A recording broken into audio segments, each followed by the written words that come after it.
राम राम मेरे सभी किसान भाइयों। मैं हूं आपका अपना श्याम राजपूत और आज मैं आपके लिए एक ऐसी जानकारी लेकर आया हूं जो आपकी साल भर की मेहनत और आपके परिवार के भविष्य को सुरक्षित कर सकती है।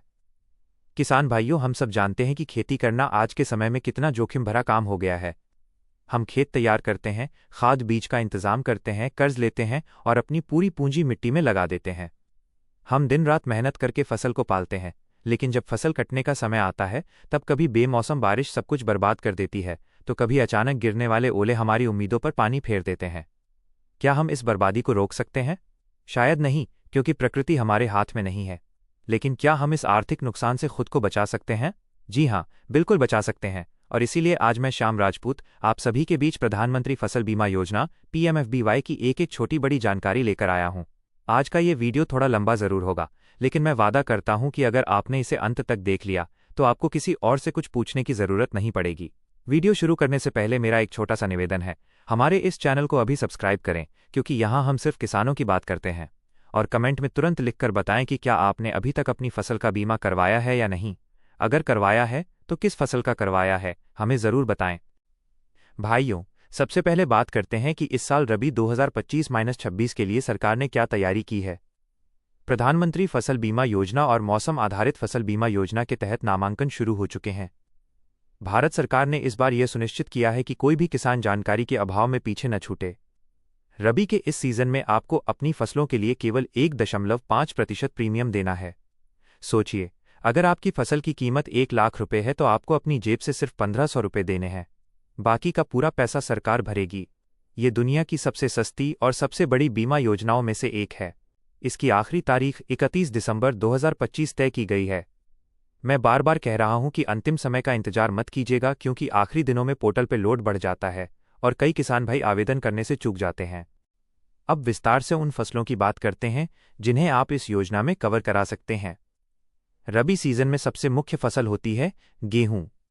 गेहूं के साथ साथ जौ, चना, मसूर और मटर जैसी दलहन फसलों का बीमा बहुत जरूरी है, क्योंकि ये फसलें पाले और बेमौसम बारिश के प्रति बहुत संवेदनशील होती हैं।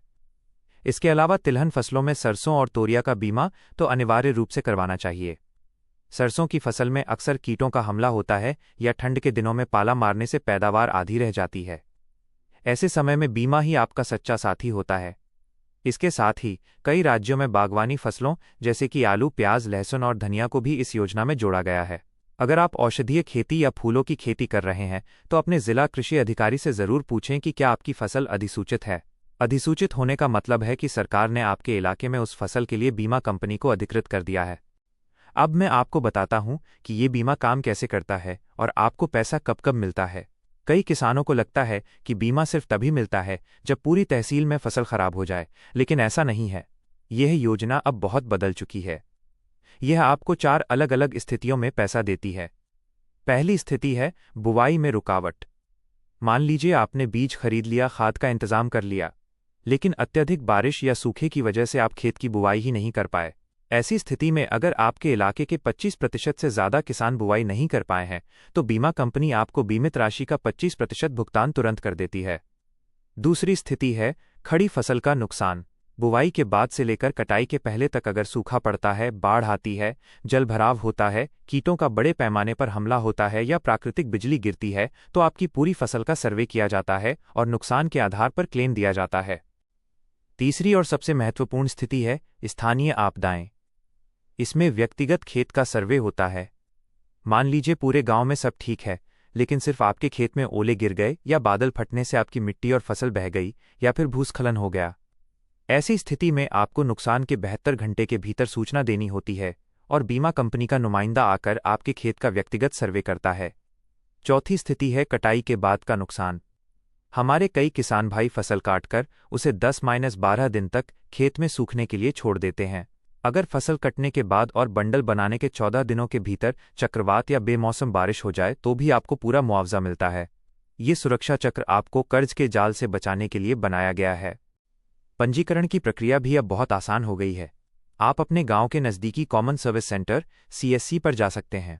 वहां आपको अपना आधार कार्ड, बैंक पासबुक की फोटोकॉपी जिससे आपका खाता जुड़ा हो और अपनी ज़मीन के दस्तावेज जैसे खसरा या खतौनी की नकल ले जानी होगी।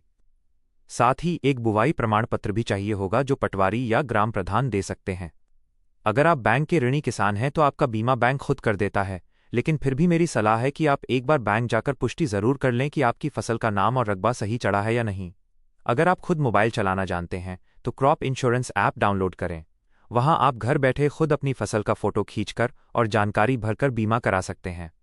भाइयों, अंत में मैं श्याम राजपूत आपसे बस यही कहना चाहता हूं कि खेती में जोखिम बहुत है, लेकिन समझदारी इसी में है कि हम उस जोखिम को कम करें।